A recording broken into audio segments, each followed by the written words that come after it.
All right, Shalom.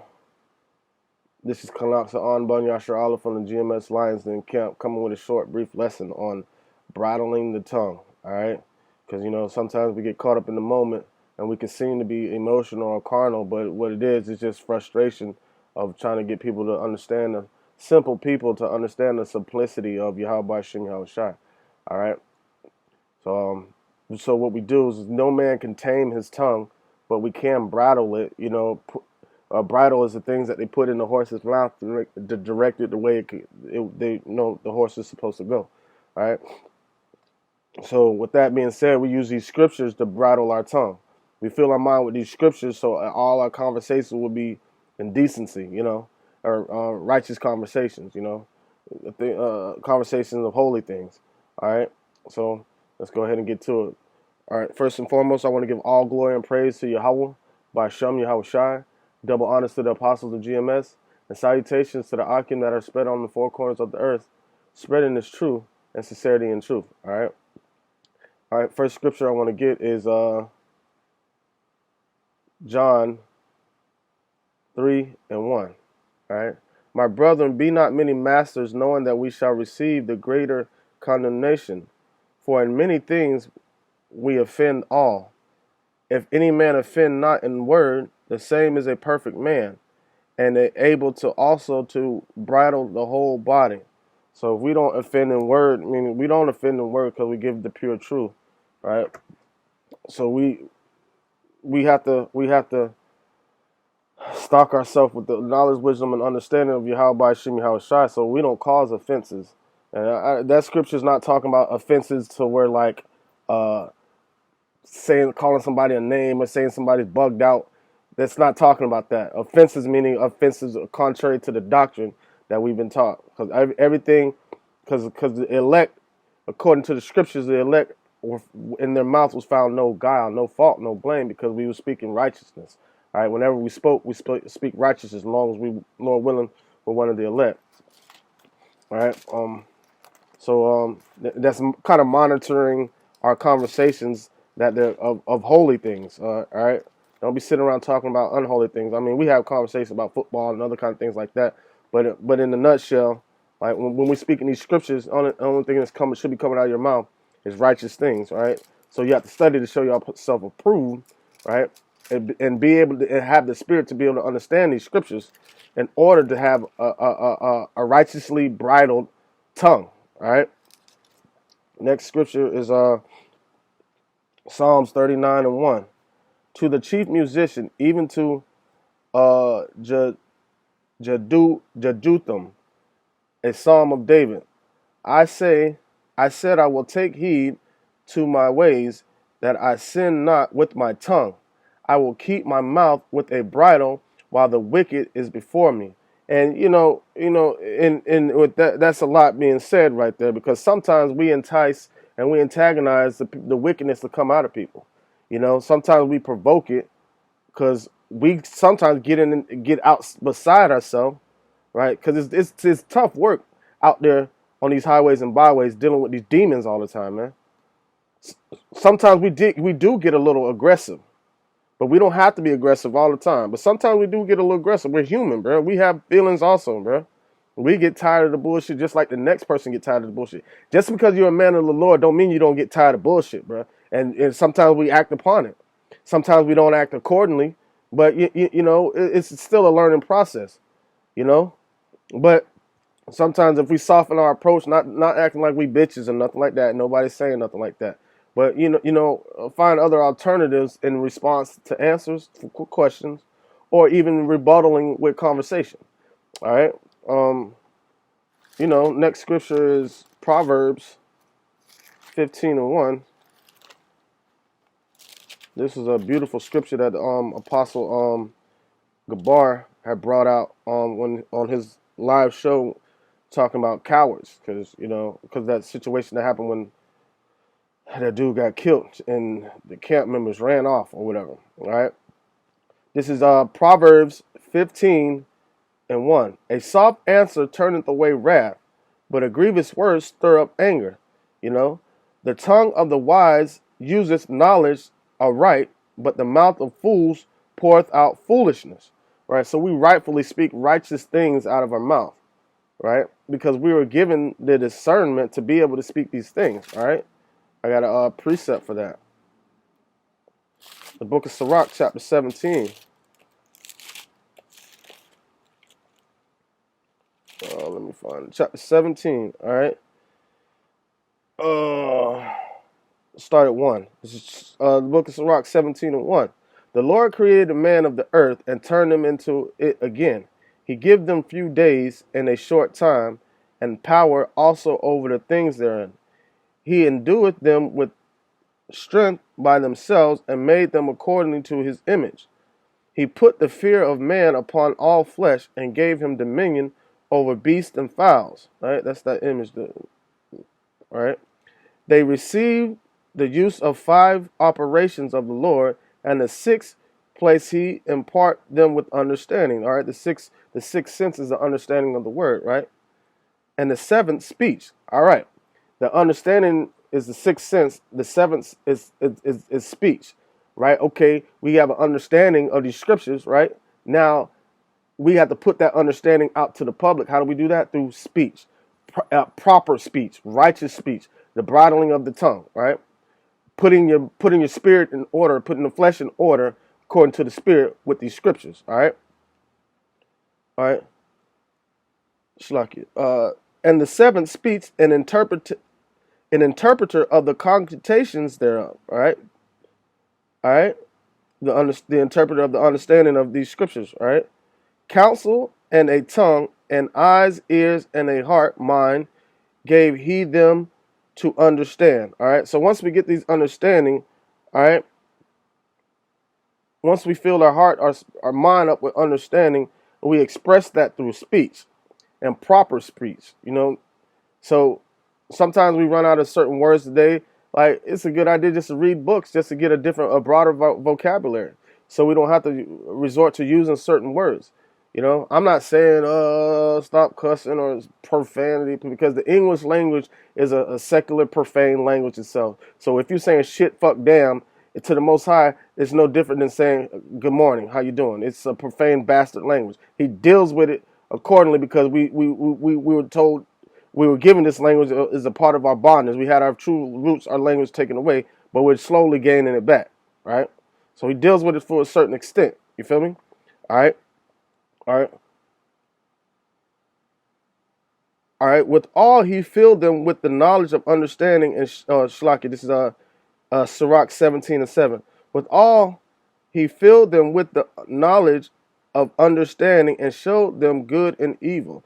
All right, and he showed us that, and we expressed that, like how we go out on the highways and byways. Now we understand what good and evil is, and that's why we go back to the rest of Israel, right, to give them an understanding of what good and evil is. But however, 2/3 of the nation are not going to understand what good and evil is. They're just not. All right. Next scripture is I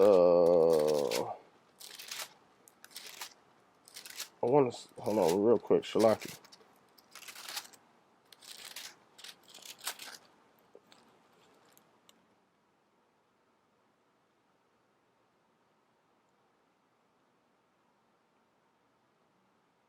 All right.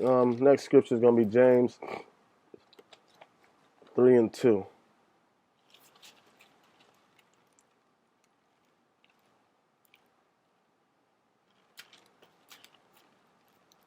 All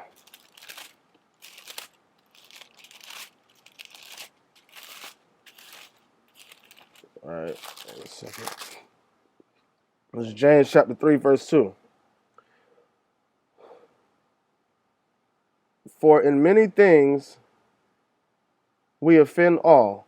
If any man offend not in word, the same is a perfect man, and able also to bridle the whole body. Behold, he put pits in the horse's mouth, that they may obey. Shlaki. Behold, we put bits, those are little hook things, in the horses' mouths, that they may obey us, and we turn about their whole body. All right. So, with that being said, we put the pits in the horse's mouth, right? All right, the pits is the word, right? And he puts it in our mouth because we're that driving force, that horse. And the Lord puts it in our mouth, and through the word, we are able to govern ourselves through that way. So that's how we walk in the spirit, not in the flesh. Because this word is the pit that's put in our mouth, or really in our mind, and we express it through our mouth. All right. This is okay. Behold, also the ship, which though they be so great, and are driven of fierce winds, yet yet are turned about with a very small helm, whithersoever the governor listeneth. All right, so you got this big ship, and the helm at the back of the ship is like a little small little flap that goes like that, right? Which was being turned by the big wheel, and the little flap that goes like that, and it directs that whole ship to go right or left. All right, with a small little piece of, you know what I'm saying, metal, wood, or whatever it is, but it causes the boat to go side to side, you know. All right, so that's how the word does us. When we receive this word, if we receive foolishness and folly, that's exactly what we're going to express. That's what we're using, foolishness and folly, to bridle the tongue. So the only thing that's going to come out of your mouth is foolishness and folly. But if you absorb everything through the Spirit with this word, righteous things are going to come out of your mouth. Because the scriptures say, howbeit that we speak wisdom to them that are perfect. All right? But the wisdom is the perfect. What makes us perfect is His word. All right? This is James 3:5. Even so, the tongue is a little member, and boasteth great things. Behold, how great a matter a little fire kindleth. And the tongue is a fire, a world of iniquity. So is the tongue amongst our members, that it defileth the whole body, and setteth on fire the course of nature, and it is set on fire of hell. See, because that's how great the tongue can be. If you can't chasten and bridle that tongue, man, you'll find yourself in all kind of different ways, all kind of different situations. So that's why we have to govern ourselves according to this word, and that's how our perfect speech should be according to these scriptures, man. All right. Next scripture is Matthew's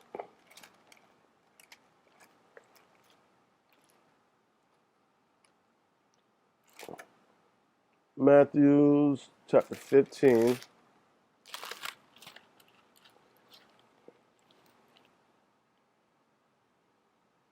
All right. All right.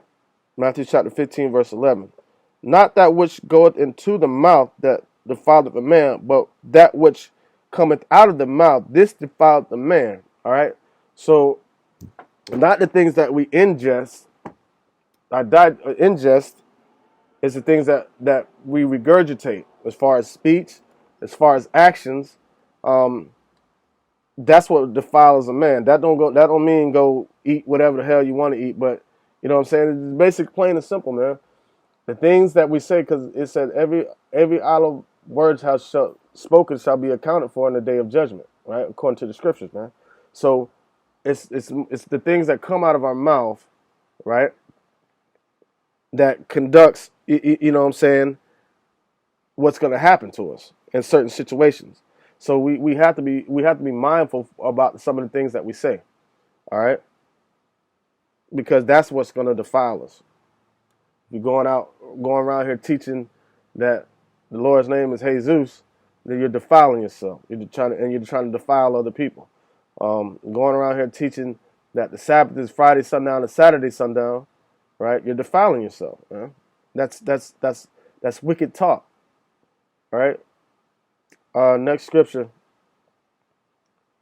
is Proverbs 18:21.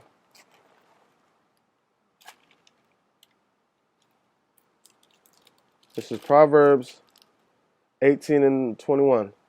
Death and life are in the power of the tongue. They that love it shall eat the fruit thereof. Death and life, because you can kill somebody, or you can give somebody life with the power of the tongue, man. Like teaching false doctrine, you're killing people. All right, teaching righteous doctrine, the truth, you're raising the dead. You're giving them the tree of life, which is these scriptures, man. So that the power of the tongue has life and death. And those, it's like, let me read it again. Death and life are in the power of the tongue, and they that love it shall eat the fruit thereof. So if you love death, that's the fruit you're going to eat is death. If you love life, that's the fruit thereof you're going to eat is life. All right? But it's all according to how you know what I'm saying, what you use to bridle your tongue. Right? If you want to have a wild, loose lips, a loose tongue, like people say, loose lips sink ships. I mean, I know that's referring to people snitching and telling, but like really, loose lips, people being carnal, talking shit all the time, that could sink a ship. That could destroy a camp. You know. All right. Next scripture is James. A few more scriptures and I'll be done.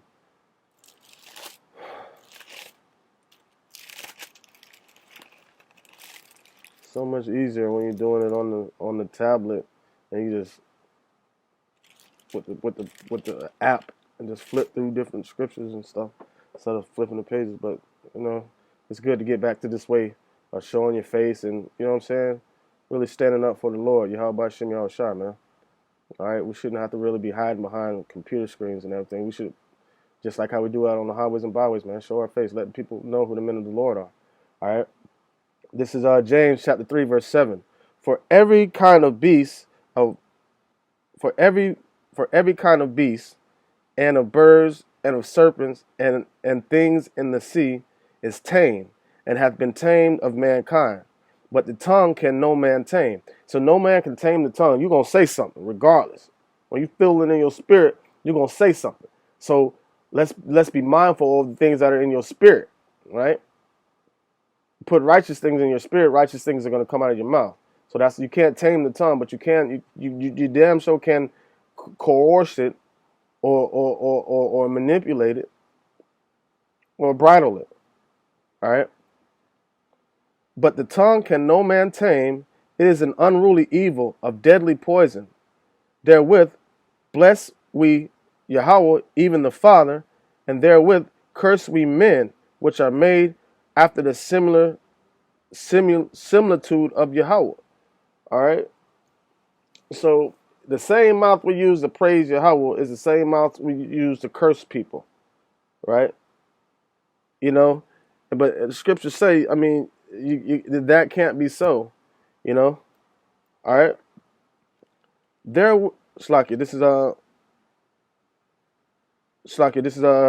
James 3:10. Out of the same mouth proceeded blessings and cursings. My brethren, these things ought not to be so. Doeth a fountain send forth the same place sweet water and bitter? Can the fig tree, my brethren, bear out olive berries? Either a vain figs, so can no fountain both yield sweet salt water and fresh. All right, so you can't yield out all these different things. Either you're going to be one way or you're going to be the other. Right? But like I said, sometimes we get caught up in the moment and we let emotions get involved, and that's not us being in the spirit. That's us being carnal when we're dealing with emotions and chemical imbalances and stuff like that. All right. This is 3:13. Who is a wise man and endued with knowledge amongst you? Let him show out of a good conversation his works with meekness of wisdom. And that's how we're supposed to conduct ourselves on a daily basis. I mean, yeah, we're marking those that are coming with that false doctrine. We're marking the shit out of those, man. And the scriptures tell us to do that. I mean, for the most part, GMS has that rageful spirit, you know what I'm saying, sometimes. But a lot of times I see the compassion in GMS, man. You know, I mean, I watch the brothers from around the world that are part of GMS, and it's like, wow, you know, you just get goosebumps just by watching these brothers just like putting their lives on the line. You know, we put our lives on the line. We take away from the flesh to uplift the spirit, because a lot of us could be doing other things, you know, but we choose to put out a day for the Lord to go out and do the work.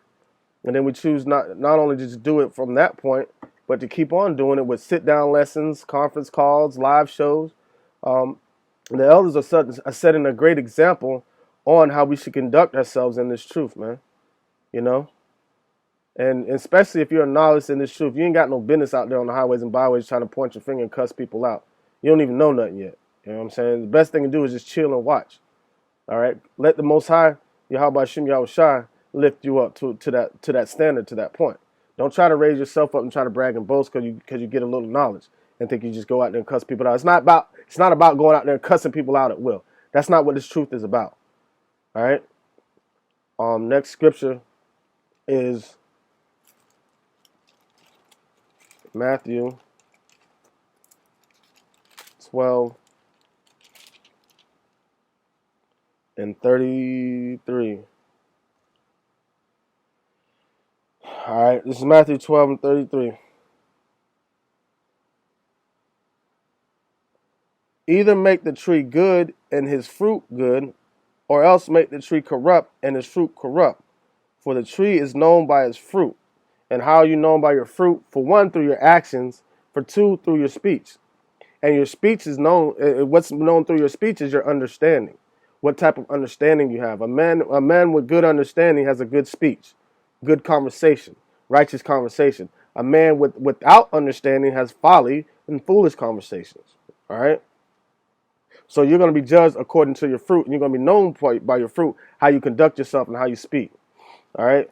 Next scripture is Proverbs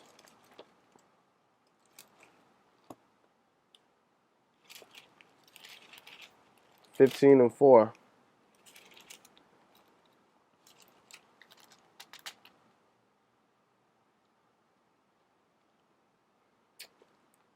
Proverbs 15 and 4. A wholesome tongue is a tree of life, but perverseness therein is a breach in the spirit.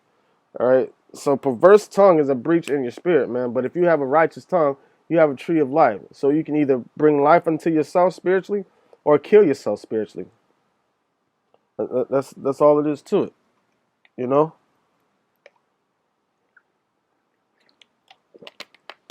Shalaki.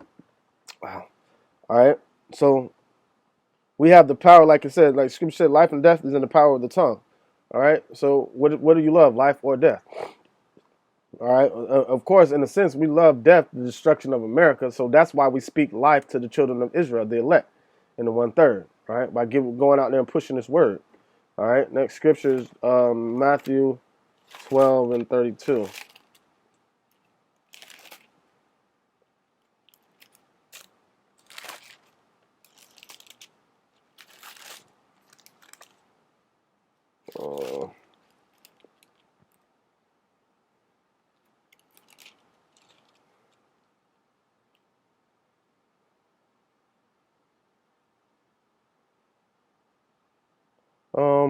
No, I'm gonna skip that one because that's kind of like off the topic a little bit. Shlakia. Let me get the book of Sirach,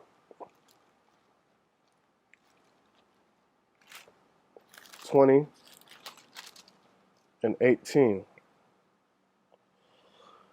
This is Sirach 20 and 18. To slip upon a pavement is better than to slip with the tongue. So the fall of the wicked shall come speedily. Right? So it's better to bust your behind on the pavement and slip and fall and skin up your knees and your elbows than it is to slip of the tongue. And you don't really necessarily feel any immediate pain when you slip at the tongue. But slipping at the tongue, having an unbridled tongue, right, is death and wickedness. And that death will come speedily. The Most High send that judgment to you real quick. All right? So all your other camps teaching this bullshit, man. You know, the Most High he's gonna come see you about this shit, man. Next scripture is Job 27 and 4. My lips shall not speak wickedness, nor my tongue utter deceit. So we go out here on these highways and byways and we teach the truth, man. You know, we're not going to speak wickedness or deceit. You got Nate, wickedness and deceit. ICPK, wickedness and deceit. GLCC, wickedness and deceit. But if you ain't along the same doctrine as GMS, man, not saying you have to be a part of GMS, but you speaking wickedness, man, malice and lies and deceit. All right. And last scripture, I got one more scripture, and I'll be done. It's Revelations.